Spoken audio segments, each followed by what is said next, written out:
The snow's melting already. I wish I could show you guys outside, but like my window from the outside is like dirty from like the rainwater, so you won't be able to see. Okay, I could kind of show y'all, but like it still looks really dirty. Like you could still see all the little glare in the camera. But yeah, it's melting. No. Hello, my name is Giselle, and today I'm going to be going over some of your guys' questions about studying abroad or just attending a Korean university. So I wanted to give a little disclaimer just because a lot of the questions I've been asked are more pertaining towards people that are here for their undergrad. I'm just here as an exchange student for only 1 year. I'm not here to get my bachelor's here. So I just wanted to put that out there that I'm just an exchange student, that I'm not an undergrad here. I'm also going to be going over the process of how it was for me back with my home university. So yeah. So my home university is San Francisco State University in California. So this will apply to America and more specifically California, and then more specifically SF State. So I'm going to go through how the process was for me, and then I'm going to answer your guys' questions at the end.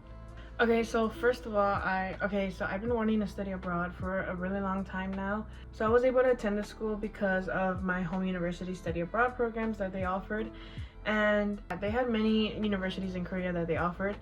But CAU was one of the universities that accepted business students. And so like the very, very first thing I did was get my passport, because I had been told before that it would take a while for my passport to come in, for it to get processed, for it to get approved. It won't get approved sometimes. They have to mail it back to you. All of this stuff. So that's the first thing I did. My application was due in February of 2024. I already started this whole process in September.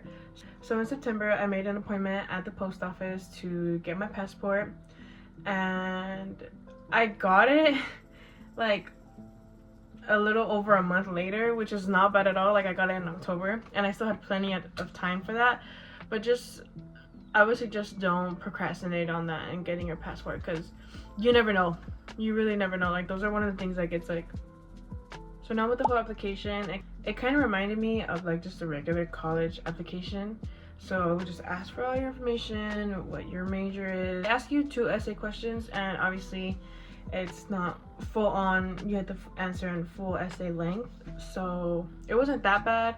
And then you also have to provide what classes you plan on taking at the host university. Just so you have an idea what classes you could fulfill while abroad. You have to make sure that your host university classes align with your home university classes, just so you could fulfill those credits when you come back to your home university. So yeah, they asked you what you plan on taking there, and they give you a course list. Well, my school provided a course list of what will be available during the fall semester. So I was able to get an idea of what I could take. You also do have to do your medical clearance. You have to, basically like a physical. So you have to get your physical done. And then they will also give you a course approval list, which means you have to go see what classes from SF State match with classes at CAU, and see if the syllabus or like the learning objectives are kind of the same. And so then you have those two, and you're like, okay, they're kind of similar.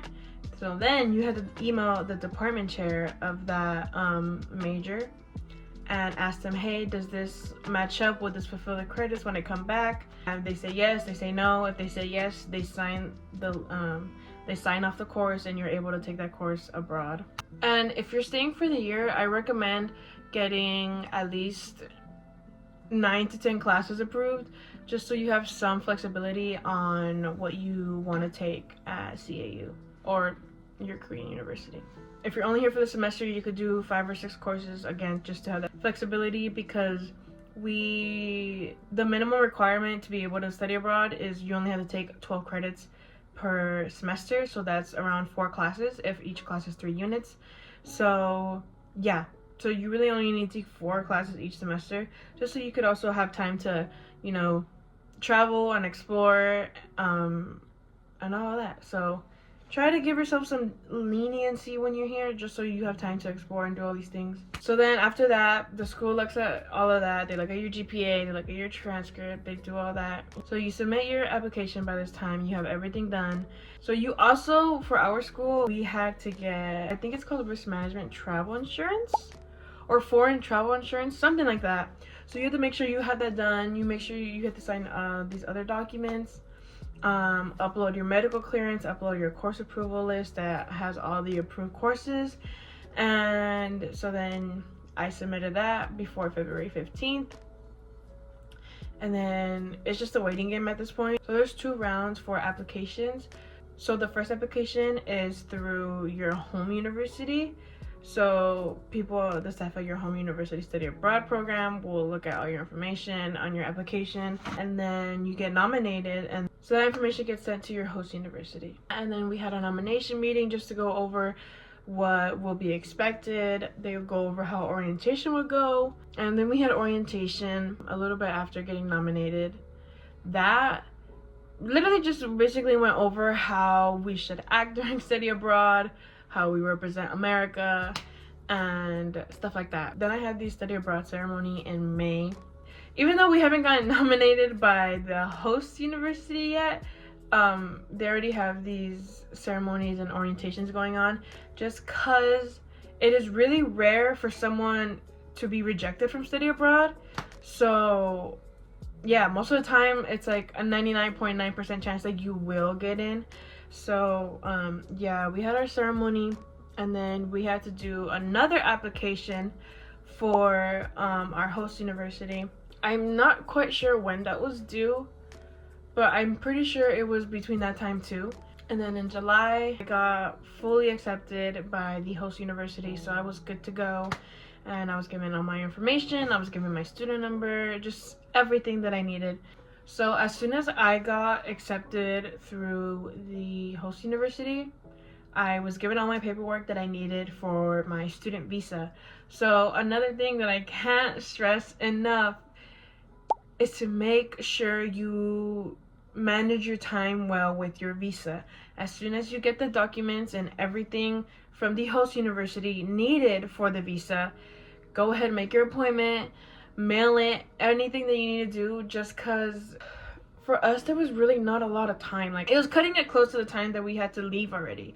So I recommend, as soon as you get all that paperwork, please make your appointments for the Korean embassy, and make sure you have all the documents. Some embassies are different, even in the ones in California. The embassy in SF was asking for different stuff than the embassy in LA. I recommend looking into that a lot, seeing what exact documents you need. If you have questions, call them, get further confirmation on things, because they could reject you at the embassy. They could be like, nope, you don't have all the right documents, come back another time. So then you have to reschedule another appointment, and it would take a long time. Sometimes it's hard to get an appointment. And if you get rejected through the mail, that's already going to take even longer, because they have to mail it back to you and all these things. Not to make this already stressful, but please work on your student visa as soon as you get everything. Like, be on it. So I went to the Korean embassy in LA. And then I had to do a course registration for CAU, and then apply for housing, and then I bought my flight. And so yeah, so basically it was like a year-long process for me. It was really stressful. It was really, a lot of it was just a waiting game, like waiting to get accepted, waiting for your passport, waiting for your visa. It's just, yeah, but I promise at the end, like once you're actually here, it's so worth it. And I really recommend studying abroad to anyone if you have the chance, because it really is so different from wherever you're from. That was probably like everywhere, just because like that was all such a blur for me, because I'm telling you, it was like my brain was everywhere. Now I'm gonna answer some of you guys' questions that you guys had under some of my videos. And yeah, so someone asked if I could go over how to apply and the requirements. For my case, for my home university, the lowest GPA you could have, I'm pretty sure, I might be wrong, I think it's a 3.0, a 3.0 or a 2.7. Those two numbers come up in my head, I don't know why. And you also have to already had 60 units completed at your home university. I should have recorded that, but Winnie just came in. She gave me some Tiger Balm. My legs have been hurting a lot from dance, so. Like, what do you mean I heard someone? Like, it was like a little kid, and like, a mom. There's no, I mean, like, yeah, there's like a walkway all the way up there, but like, I don't think I could hear from here. I've never heard people's voices through the window. Oh my god, that's actually kind of scary. Hold on, stop. Someone also asked me when I applied, did they make me do a language test? No. I'm pretty sure, I don't know if I'm right. I'm pretty sure that that is for people that are staying for undergrad or for their masters. But for my case, I didn't need to take a language test, and also, and they also have courses offered in English too. They also asked me if I needed to apply to a language school. No, I didn't have to, but they do offer classes to learn Korean, and that's what I'm taking as well. And then they asked how much is tuition. I pay tuition through my home university, so I don't pay tuition for CAU. I pay whatever my tuition is for my home university. For housing, I do pay for CAU. I pay them directly. Someone asked me if I'm an undergraduate student. Yes, I'm a third-year undergraduate student. I'm a business marketing major as well. Someone asked me which campus am I on the Da Vinci campus or the Seoul campus. I'm in the Seoul campus. Da Vinci's really, really far down south. It's about like a 2-hour bus ride. That's just from the difference between the two universities. But to get to Hongdae and Itaewon and all that, that would probably be like a 3-hour commute. And yeah. So someone also said that they're thinking about applying to CAU, and they're asking if the location of the university is good.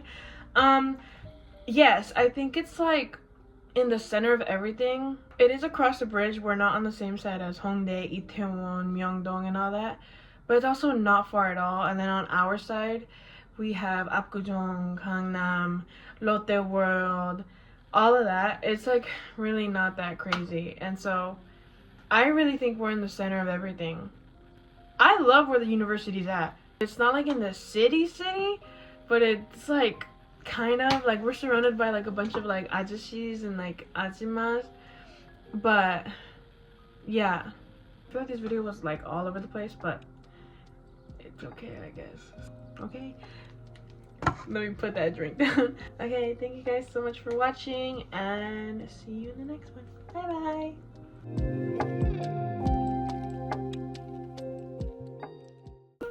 Why is recording so like, I don't know.